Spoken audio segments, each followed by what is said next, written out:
So we go to the petitioner's motion for reconsideration before the appellate court. So what was let's read the petitioner's stand. So on July 16, 1986, the petitioners moved for reconsideration of the aforecited decision, the decision of the appellate court, reiterating that the land in question was agricultural because it was possessed and cultivated as such long before its classification as timberland by the Bureau of Forestry in 1955. So this is their defense. The land in question was agricultural because it was possessed and cultivated as such long before, this is the phrase, okay, long before its classification as timberland by the Bureau of Forestry. So the petitioners and their predecessors in interest have been in open, continuous, exclusive, notorious possession and occupation of the said land for agricultural and cattle raising purposes as far back as the Spanish regime. So this is a common description: open, continuous, exclusive, notorious possession and occupation.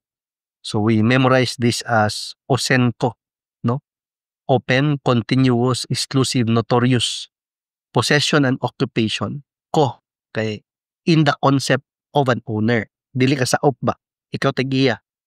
So following the doctrine, no, founded in Oracoy versus Director of Lands. What is this case about? Ako lang basahon na, kay gisuwat man diri sa decision.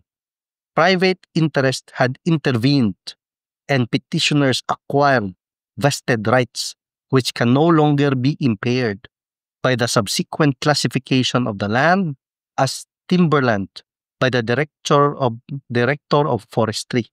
So there was already private interest prior to the classification. The interest was established even before the classification of the land as timberland by the Director of Forestry. So this is the vested rights defense in this type of cases, no? Vested right. Muna siya itawag na vested rights defense in this judicial title, in this land title cases. Nauna imuhang private interest before pa na-classify as timberland. So on August 20, 1986, the appellate court denied the motion for reconsideration for lack of merit. So wa mo tuo si appellate court. On December 12, 1986, a few months later, the decision of June 27, 1986 attained finality and judgment was entered in the Book of Entries of Judgments. Uy, ano na final man? Yan, abot mo lagi gyapon sa Supreme Court. So let's see, no? Interesting kayo. But at this point, kabauta, ang defense ni petitioners katong natagaan ng titulo is the vested rights defense. Kumbaga nauna nami, na-acquire na mo, nahimo na ni siya na nami private interest even before the classification of the land as timberland. So muna ilang dipinsa. So, ano naabot sa Supreme Court kung diri pa lang na-attain na day of finality ang judgment and entered into the Book of Entries of Judgments. So, it's an interesting episode ang musunod, no? So, again, as usual, help me in my advocacy. Share latest updates. Okay? Kanila nga topics. Ayaw na ng mga criminal law or election law, di man nato na linya. Diri lang. So, share updates ani. Link to a gov.ph website. There is no right and wrong update. Basta mo ni ato ang advocacy. This is a co-learning channel and our intention is learning how to avoid land disputes. And if you are already part of a land dispute, try to choose the route where there is a peaceful ending, no? Peaceful way. Kay labad kayo ang kaso. So you can share, link lang ha, link gov.ph website.